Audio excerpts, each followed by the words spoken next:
Quick reminder before we get started on this episode. This podcast is based on my personal experiences and isn't medical advice.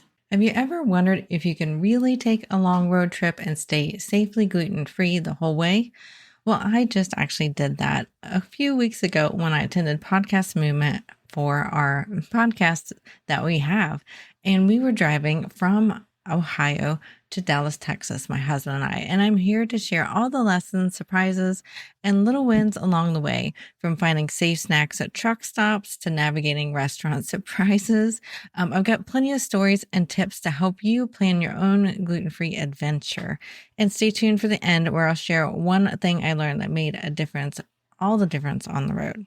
Welcome to the Gluten-Free Engineer podcast. I'm your host, Kiri Saunders.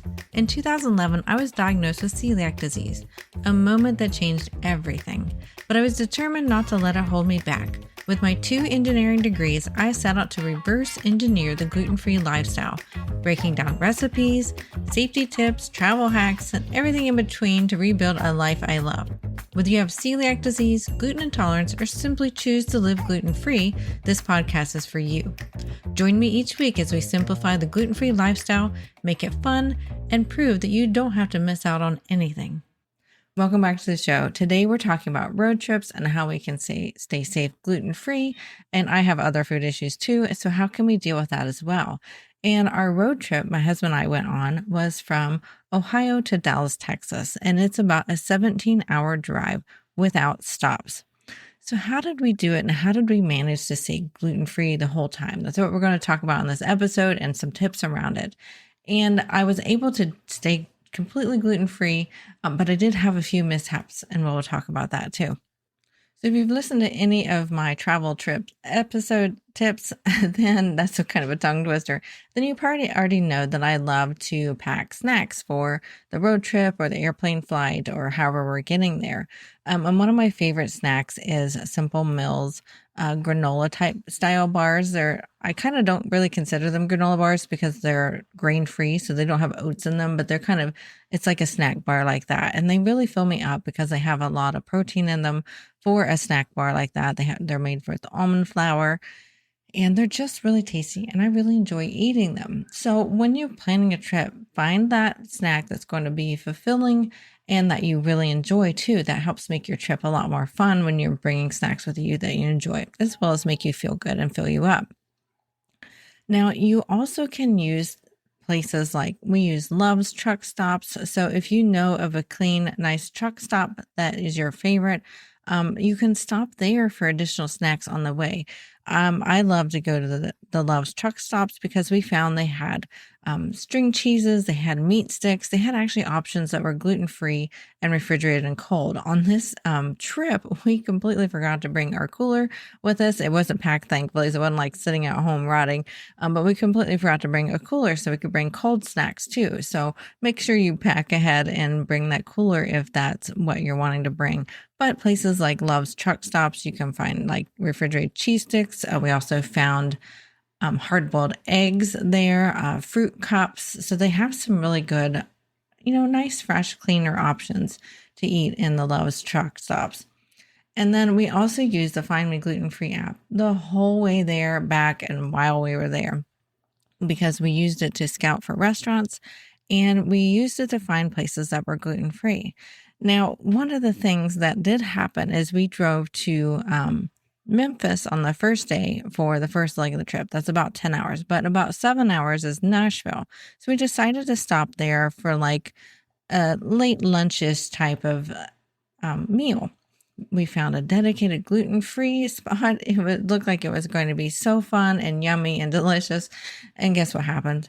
The whole restaurant was closed. It had been closed for a while, but nobody had updated Google Maps. Nobody had updated Find Me Gluten-Free that this restaurant had basically failed and closed. So that was a bit of a disappointment. But we pivoted. We decided to just eat more of our snacks we had and get all the way to Memphis so that we could have a really nice sit-down meal in Memphis. And then when we were in Memphis, we looked up some of the best barbecue places. We used the Find Me Gluten-Free app to find the safest of those. And we actually found this really wonderful restaurant in the basement of this building.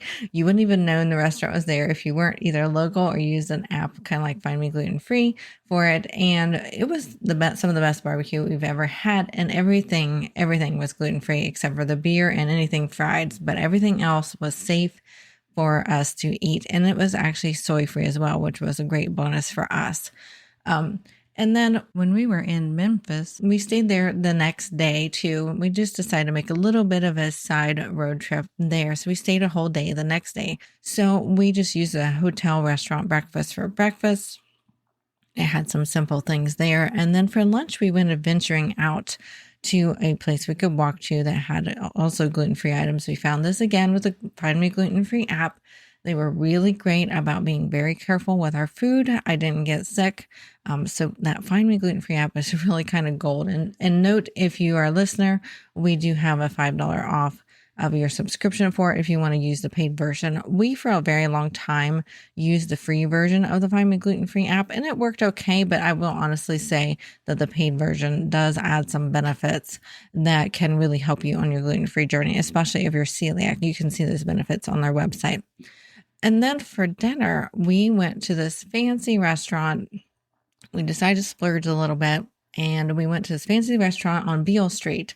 If you're familiar with Memphis or the Blues, you've probably heard of Beale Street. And it was absolutely delicious. They were really sure everything was gluten-free. They were very well rated for being gluten-free. However, one thing I didn't think of doing was asking them about my other sensitivity, which was tomato. I did ask them about gluten and soy because those have been a staple in my life as far as like not being able to have them. The soy for about 2 or 3 years, and then the gluten for like 12 or so. I've kind of lost track there. But I have recently found out I can't have tomatoes. Well, I got a steak and mashed potatoes, not thinking at all there would be anything tomato related on the dish. You can probably imagine that you wouldn't think so either. Well, my steak came out with this red wine tomato reduction sauce on it. And I looked at it and thought, well, that might be just red wine. And I started eating. I was like, oh, I think this has tomato in it. Well, this is where I made the mistake. I kept my mouth shut. I didn't say anything. I didn't like return the dish because tomatoes actually really bother me digestive wise and the next day. And it makes me really tired about an hour or two after I've eaten it for about an hour or so. So it's not nearly as big of a deal as soy or gluten, but it still kind of bothers me. But I went ahead and ate it. You know, it tasted okay to me because I'm not that big of a fan of tomatoes to begin with. Probably a good reason for that. So that was one thing that I should have said, hey, I can't eat tomatoes. And the rest of the trip, I definitely said to every restaurant I went to, make sure this doesn't have any tomatoes in it too. So make sure you're advocating for yourself. It's just not something I thought of. So don't assume, and that's the lesson here, something else that you're sensitive to, or even gluten, and you don't think there's gluten in the dish, make sure you speak up no matter what. I didn't have any issues with gluten at this restaurant, but the tomatoes were really gave me a hard time the next day, but definitely not like gluten does. So make sure you stand up for yourself and take that dish back if you have to, if you're sure that it's got something on it that you can't eat. That's what the restaurant's there for. And then we next drove from Memphis to technically Grapevine, Texas, which is on the other side of Dallas. We were staying at the Gaylord Texan because that's where the conference was. And first thing we did once we settled in was I went to each of the restaurants there to figure out which ones I could safely eat gluten-free. The Find Me Gluten-Free app didn't have quite as much information on the restaurants that were in-house, just because those just aren't restaurants that the public tends to go to. So they're not rated as often as ones that, you can just drive by and go to. And they had an Italian restaurant in there, which I was super excited about. And the Find Me Gluten-Free app said that they could do gluten-free fine. So I talked to the restaurant staff before even dedicating myself to going to that restaurant. So I asked them the questions that you should ask especially if you're celiac or very sensitive.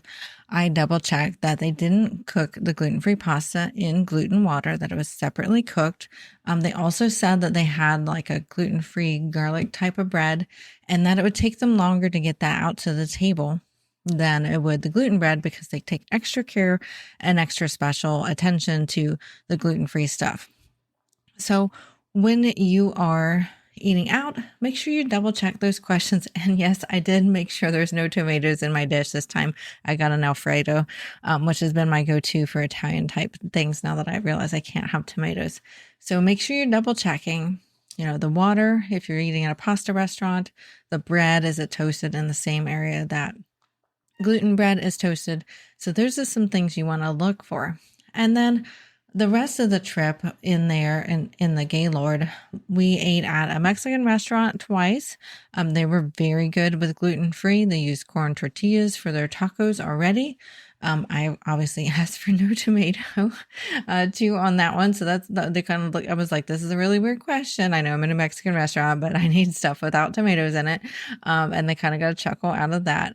And so I was really safe the rest of the time eating in the restaurants in the Gaylord Texan. We also went to the Texan station too, which also was very accommodating for us. Now, we did venture out one time to a local restaurant, and this one I'm super excited to tell you about. So it was called Across the Pond, somewhere close to Grapevine, Texas. I can't quite remember exactly where we were.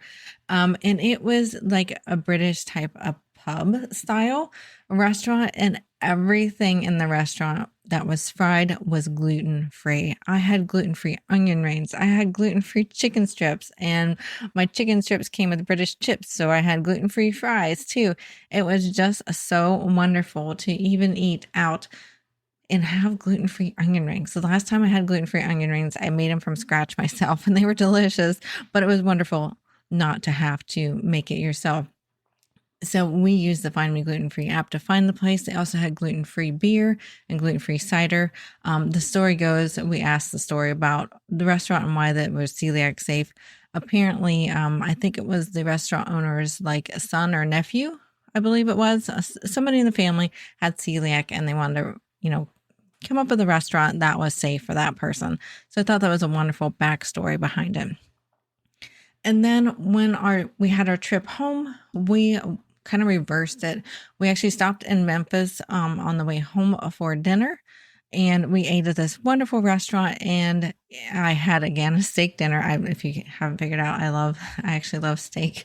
And I asked this time, I'm like, hey, I can't have tomatoes. And it was a good thing I asked, because the asparagus that was going to be on my plate is usually drizzled with a tomato type of drizzle sauce. So again, make sure you're checking for every single thing that you cannot eat, because if I hadn't mentioned something, then my asparagus side dish would have had tomato on it, and I wouldn't have maybe known it until I ate it. So again, double check what you're going to be eating and all your food sensitivities. And then we landed in Nashville for sleeping, and then drove the way home. Oh, and then on the way home the next day from Nashville to back to Ohio, we took a different route home, and it was actually a great accident, because we were trying to find a place to eat. It was a bit more of a rural route, and we weren't sure if we're going to be able to find a place to eat, but we used the Find Me Gluten-Free app again and found this place that had all gluten-free baked goods. And it was an olive oil company, but it also had baked goods in it, which was kind of an odd combination. So we went in the store, and they had the most wonderful olive oil section I've ever seen in my entire life. I've never seen anything like this except for on TV, on like Food Show Network type of style of shows. You could like sample the olive oils. You could sample the infused olive oils. They had balsamic vinaigrettes too. And it was just absolutely wonderful. And we got some baked goods to take with us on the road. And I got some olive oil to use. I'm going to be using it actually this weekend after recording this podcast episode with my focaccia bread recipe that's on our website. Make sure you go grab that at theglutenfreeengineer.com if you haven't yet. It's absolutely delicious and very easy. So we're going to be using it this weekend to celebrate our wedding anniversary, because I want to make focaccia bread as part of the meal, and using it to dip our focaccia bread in all of this infused olive oil. It's got like oregano, basil, thyme. It's so delicious. So anyway, when you're doing a road trip like this, part of it, kind of go with your personality. Of course, plan ahead as much as possible is a good idea. But you can also do some winging it like we did as well, especially if you have apps like Find Me Gluten-Free to really help you find those places that are celiac safe if needed, very gluten intolerant friendly if needed, or just simply gluten-free if you don't need to be super strict. That is really the best thing that really helped us. I think my husband said that he was in that app almost more than anything else the whole trip. And always have those snacks with you in case you do get stuck someplace that you can't find anything safe. Bring those substantial snacks with you and just really enjoy yourself. And then that bonus tip, I promised, I've already alluded to it but already, is that we want to make sure that you pack a safe set of snacks with you. Make sure they're filling so that you can pivot when plans need to change and when you can't find something safe that is gluten-free. Thank you for listening to this episode of The Gluten-Free Engineer. If you found value in this story, please share it with someone who might need encouragement on their own gluten-free journey. For more tips, recipes, resources, and even links to my YouTube channel, head on over to theglutenfreeengineer.com. It's your one-stop hub to make gluten-free living simple, fun, and full of flavor. And don't forget to subscribe so you never miss out on an episode. And we will see you next week. The Gluten-Free Engineer podcast is for informational and entertainment purposes only. I share my personal experiences and stories about living with celiac disease and navigating a gluten-free lifestyle. This podcast does not provide medical advice. Always consult with a qualified healthcare professional for medical questions, concerns, or advice specific to your health. Before we continue, I want to invite you to join my free Facebook community, The Gluten-Free Engineer. It's a space where you can connect with others living gluten-free, ask questions, swap tips and recipes, and get support from people who truly get it. Whether you're newly diagnosed or a seasoned gluten-free pro, you'll feel right at home. Just search The Gluten-Free Engineer on Facebook or click the link in the show notes to join. All right, now back to the show.